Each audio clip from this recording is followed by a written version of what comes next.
And welcome back. Today we are setting up the zmini. If you guys don't follow me on Rohas Travels, I actually did a much detailed video on it over there. This one's going to give you a good overview, so that way you guys know what's going on. Okay. You get a power cable, USB-C, and then the dongle. You're probably thinking like, a dongle? Really? But I got to tell you guys, this thing is powerful. And I mean, it is extremely powerful. I pulled up, I'll show you IDA64 in a minute.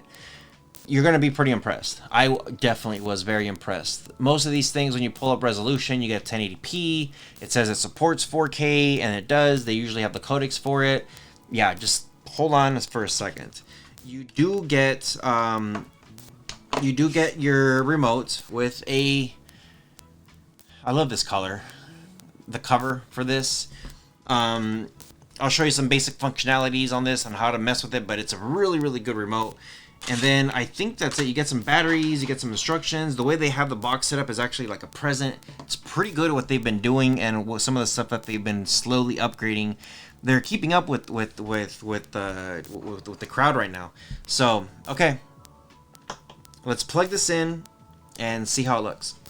All right, so just coming here to the capture device. And I gotta say, this thing looks pretty amazing. First thing I know people are gonna ask, does it work? Does the quality actually work? We're gonna open up YouTube. If you guys don't know, I do have a channel called Rohas Travels, and it does feature like some of my adventures. And there we go, here's at the bottom one. 40,000 views, 40,000 views, that's a pretty good video from Antarctica. Check the quality out on this thing. Like, I gotta say, it looks really good.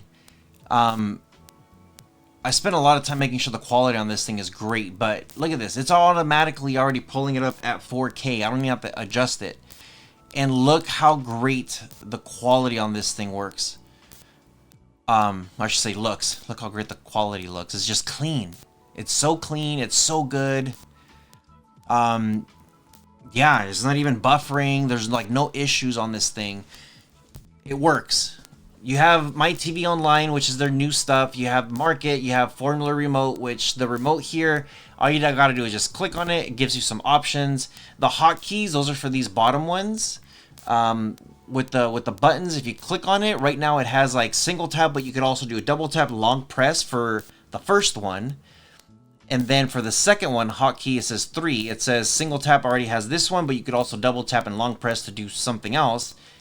So within these 3 options, you have 9 different things that you can do with it.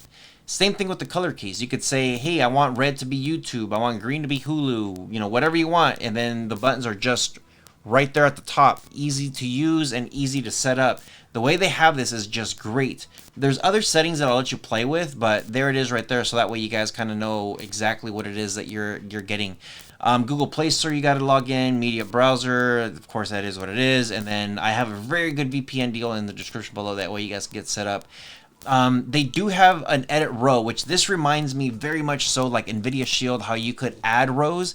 You know, with NVIDIA Shield, how you go and you add like Disney Plus or YouTube, and you could put like recommended, subscription, might watch later, my trending, whatever it is. You could do stuff like that here too. You could do like, these are all my apps for the news. These are all my apps for movies. These are all my utility apps for cleaning, for VPN, for whatever. You could customize and order them however you want. Yeah. And then same thing, actually here, let me remove this. It's just going to sit there. History and favorites. This is really cool because if you do have a subscription, this box doesn't come loaded. Formuler doesn't come with loaded stuff. I know people always ask that, but it doesn't. Just like Netflix or YouTube or whatever, you need a subscription to log in and whatever. Then once you have all that logged in, then you could do history, favorites. You could do all kinds of fun stuff with this thing, which is great. Okay.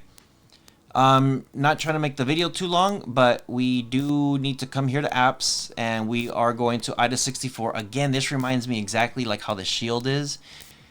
Look at this. It is advertised as 8 gigs of internal storage, but you're left with 4 gigs. So it's not much space. You will have to divide this up. It only has a power port, like a Fire Stick. So that means you have to get some kind of splitter. It is what it is. 2 gigs of RAM though. which is pretty nice for this little guy. CPU, it's running an ARM Cortex A55 quad core. Display, look at that screen resolution. Most of the time these devices say 1080p. This one says 4K. That's how powerful this thing is. GPU is the Mali G57, which is great. Your Android is running Android 12, and then for your codecs, look at this. You have your C2 decoder, OMX decoder, and then C2 encoder and OMX encoder. So it looks like it's quadruplets. You got LATM, 3GPP, AMR, Flock, ALA, MLA, MPEG, Opus, RAW, and Vorbis. It also has some Realtek's audios, MPEG L1 and L2. And then with your video, you have AVO1, AVC, 3GPP, HEVC, MPEG-2. These are all Realtek's, MP4V, VP8, VP9. Then you have your decoders for C2 and encoders for C2. Same thing with OMX. AVO1, AVC, 3GPP, MP4V, ES, VP8, VP9, H263, H264. Man, I'm running out of breath here, guys. Help. I'm running out of breath. This has a lot. This has too much stuff for a little dongle. It has way too much stuff. Here you got your launcher. You could set up your parental settings. When you start up, you could open up YouTube if you want. My TV Online, like whatever you want. Open up whatever you want. History and favorites, that's the same thing that I showed you before. Screenshot path, this is whenever you're taking the screenshot, it'll save it to a folder. Wallpapers, this is really cool because you could set up different stuff. You could even do it with the URL, so you could change pictures dynamically within a website somewhere or a folder that you're throwing up online, which is great. You have your Bluetooth, surround sound, software updates that will take care of it. If you click on this, this will check the version. I already have this thing up to date because that was like the very first thing that it did, and yeah, no updates. Help center, network storage, power, system info. This device is a beast. I gotta tell you guys, like, this is a beast. I could literally be here for a while, but if you guys want the details, you guys are gonna have to go to my other channel, Rohas Streaming Tech, to get some of the more detailed stuff. This is a very good basic overview. Again, if you guys are interested in this one, shoot me an email, rohasentertainment@gmail.com. I'll hook you guys up with this one with a pretty good deal, and I'll leave in the description below. That way you guys can purchase directly, but great stuff. I gotta say, this one is actually really, really good. Highly impressed. Yeah, cool. Let me know what you guys think. Again, pretty good device. Leave me a comment below. With all that being said, you guys take care of each other. See you guys in the next one.